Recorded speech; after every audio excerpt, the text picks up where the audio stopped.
Today on Cinema and Cocktails, we are giving you a double dose of feel-good vibes with a couple of ensemble pieces. One, a social commentary. The other, a con job. Both will make you feel warm and fuzzy and help you get ready for the weekend. The films entitled The Public and Confidence can both be found using your Peacock app by your cable provider. As always, folks, you know the drill. Let's get ready to watch these movies and make those drinks.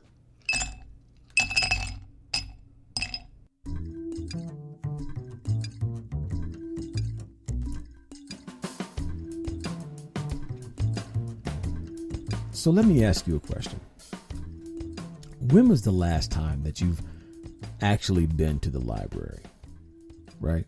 Like actually gone into the library looking for a book or trying to get some research done.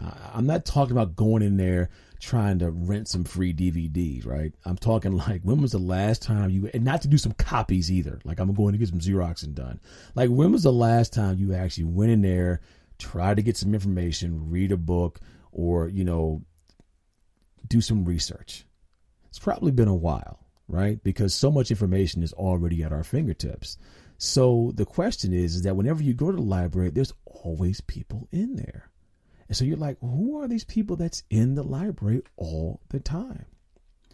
And that is kind of where this film kind of gravitates to, like the people who are in the library, because the essence of this movie is that an act of civil disobedience basically essentially turns into a standoff between the police and homeless people when they take over a public library.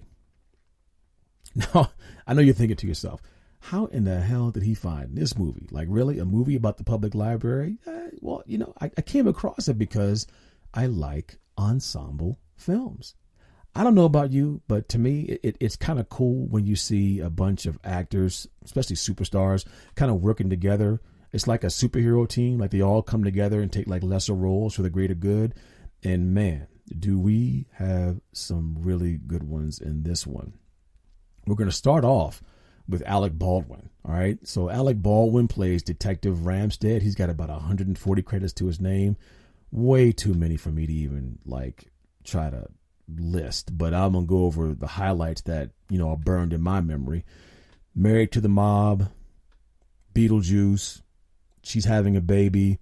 Oh, my favorite in Glengarry Glen Ross, where he was like, A, always, B, C, closing, always, B, closing, always, B, closing. Some people liked him as Peter Hoskins in Prelude to a Kiss. I personally liked him when he was Jed, the doctor, you know, in Malice, when he had that whole God complex thing. Oh, that monologue was absolutely fantastic. He was so sinister when he played Shelley Caplow in that movie called The Cooler. Just you felt bad for William H. Macy in that movie. But, I mean, God, he was so harsh to him. Completely destroyed Kate Blanchett in Blue Jasmine. I didn't know he was in The Boss Baby. You know, I haven't seen any good animated movies in a while. So when I found out he was in The Boss Baby, I was like, oh, okay. And of course, right now, we know that he's absolutely killing it as Donald Trump on Saturday Night Live. Taylor Schilling plays Angela, and she has a modest 18 credits. She has appeared as Christine Mendez in Argo. She was in a very interesting love story opposite Zac Efron called The Lucky One. And she was also in another horror movie called Prodigy, and she plays a character, you know, named Sarah Bloom. But most people know her. And I'm going to say this gently, okay? I'm not saying this to be, you know, like, you know, racially insensitive or anything, but most people know her as the white girl in Orange is the New Black. Okay, there, I said it. Okay. It's like, unless you're a hardcore fan of like, you know, the show, and you know that her character's name is Piper Chapman, most people just look at her and like, oh yeah, that's the white girl from Orange is the New Black. And the funny thing about it is, I don't know if you could do that the other way around, you know, like if Tiffany Haddish was starring in it, like, I don't know if you could say, oh yeah, the black girl who's in the prison TV show. I don't, stream of consciousness, I digress. Jenna Malone, who has 78 credits to her name and has shown a not, I won't say a tremendous amount of range. I'll just say that she has stretched her ability pretty doggone far. I didn't know. She first appeared as young Ellie in Contact. I don't know if you all seen Contact with Jodie Foster, but she was only in the movie for she was there for 5 minutes. Okay. And then she becomes Rocket in that altered reality movie about girls in some horrible institution called Sucker Punch. And then she turns it around and plays Lydia Bennett in Pride and Prejudice. Then she turns it around and plays Joanna in The Hunger Games. And then she's opposite Janelle Monáe in Antebellum. So definitely a lot of ability. And I definitely enjoyed her role in this particular movie. Emilio Estevez, one of the founding members of the Brat Pack from the 1980s. You know what's wild is that since the 1980s, he's only got 47, 48 acting credits to his name. I didn't know that. It's I won't say that he's not working, but man, that's hasn't done very much. But when you are as popular as Emilio Estevez is, when your career hits these highlights, I guess you don't need to work that much. Some of those highlights are, he was in The Outsiders. He was in St. Elmo's Fire. He was in The Mighty Ducks. Does anybody remember him in Judgment Night? Am I the only one that saw that movie with him and Cuba Gooding Jr.? They're in Chicago or LA somewhere, and they witness a murder, and then they got to escape, from the gangsters trying to kill him. I don't know. That's just me. He also played one of the hotel people in that movie, Bobby, and he was great as William H. Bonney, a.k.a. Billy the Kid in Young Guns. But we all know that Emilio Estevez will forever be Sporto, the wrestling jock in the all-time great film, The Breakfast Club. Christian Slater, 128 credits to his name.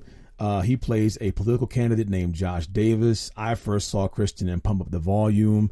I didn't really like him that much when he was Lucky Luciano in Mobsters. He was okay in Untamed Heart. I forgot that he was one of the characters in Nymphomaniac. And if you haven't seen Nymphomaniac, man, that's an interesting movie. Part 1 and Part 2. Holy cow. He did some TV for a while. He was in Mr. Robot. He was in My Own Worst Enemy. He was in The Forgotten. He played on an animated show for a while. But, to me, the quintessential Christian Slater will forever be him being Clarence Worley in True Romance. And if you haven't seen Very Bad Things, where he plays Robert Boyd, oh, man, he was awesome in that. He was absolutely fantastic. Gabrielle Union is also in this movie. 85 credits to her name. Plays this woman named Rebecca Parks. She was in 10 Things I Hate About You, Love and Basketball, The Brothers, Tyler Perry's Good Deeds. She was in a horror suspense film recently that just came out not too long ago, entitled Breaking In. But, she will always be known as Mary Jane from being Mary Jane. Michael Kenneth Williams plays Jackson with a stout 106 credits to his name. I first saw him when he was on The Sopranos. I don't know if anybody remembers that. He played this guy who lived in the projects, and when the mobsters were looking for somebody, they were hiding out with him and his daughter. Did not know he was Trapped in the Closet. Again, am I the only person that sat up late one night and watched R. Kelly sing his way through a hip hopper, as he called it? Oh, I'm so embarrassed. He was awesome in Brooklyn's Finest. He was phenomenal in Boardwalk Empire. Did his own TV show, Hap and Leonard. He was very spooky in that miniseries on HBO called The Night Of, where he played Freddie Knight. But his legacy role will forever be Omar Little from The Wire. He has this penchant for playing these complex characters that have this moral center. And, he is definitely one of Hollywood's jewels right now. Che Rhymefest Smith, basically just a rapper with about 23 credits to his name. But the reason why I mentioned him amongst these big-time heavyweights is that I liked the role that he played. I thought the way Emilio used him was very, very touching. So you'll see that as the movie progressed. But his name is Big George. And last but not least is the incomparable Jeffrey Wright. I've already done him before. 72 credits, but I'll just highlight the character he's most like in this one, which is more like more like a bureaucrat, kind of like Bennett Holiday from when he was in Syriana. So now we're not going to do all these characters because there's a lot, but there were some definitive arcs because understanding where each person is coming from in this movie explains how it all plays itself out, or it helps you to understand how it plays itself out. Baldwin's character is a police negotiator who really goes through some situational changes because he's a hardened detective and he has to find another side of his own personal existence in order to deal with the hostage situation, the homeless people, and those individuals who are in there, because he has his own personal connection with some of these people. Slater is a political candidate who just never really seems to understand his situation. His character arc really stays flat. It was kind of disappointing and uninspiring. His performance is good because he plays a character that is generally unlikable. You hope that he learns from his situation, but Emilio Estevez plays Stuart Goodson. He's the librarian. He's like the main character in the movie, and he has the most change because his character was written with the most depth. The exposition of his backstory was done brilliantly. You'll see how that plays itself out, and it kind of really gave his motivation even more intention as the accidental leader of the lockdown in the library. Gabrielle Union plays Rebecca Parks. Not much happening with her character. It's kind of shallow, and I'll be honest with you, not to diminish her acting ability, but she's good at playing like these kind of shallow characters. And this one is definitely shallow. It's kind of an arc there, but she kind of plays kind of like this selfish person. Michael Kenneth Williams is Jackson. He's one of the homeless guys in this movie. Another flat arc, but he breathes such life and personality into Jackson. Like you could generally feel the fear that was motivating him to do the things that he was doing in the movie. Like there was true desperation on his part, and you really kind of felt that as he was going through each particular scene. Jeffrey Wright is the administrator for the library, and his character did change as the movie progressed. Revelations and discovery of what is right versus what is law kind of helped him to find his own truth, which was actually pretty cool. So it was kind of neat to see his shifting personality through the progression of the movie. Now, the dialogue was very interesting because it's laced with ulterior motives. Okay, everybody in this movie has an agenda. Okay, and they all have slick and what made it interesting was like the slick conversation between the characters. It didn't seem forced, like it legitimately seemed realistic, right? And the interaction, like for instance, a good example of this is the interaction between Emilio Estevez and Taylor Schilling. They're kind of like angling for each other and they're kind of flirting. And when they're kind of going back and forth and they're using their flirtatious language, it was it was pretty slick the way it was kind of written. Like, they both knew what they both wanted, but they just didn't know how to say it. So it was kind of neat to see their verbal flirtation create this veneer for their true emotions. As far as the story itself, that's just one aspect of the story. As far as the story itself, it's a human versus environment kind of thing. That's, to me, that's what the main idea of this was. The environment is not just the weather, though. It's also the social, political environment as well. I mean, the cold is in your face. Okay, that's something that you can see, and it's easy to resolve. Get inside, find shelter, and get warm. But the bureaucracy of that process is the other conflict that rears its ugly head.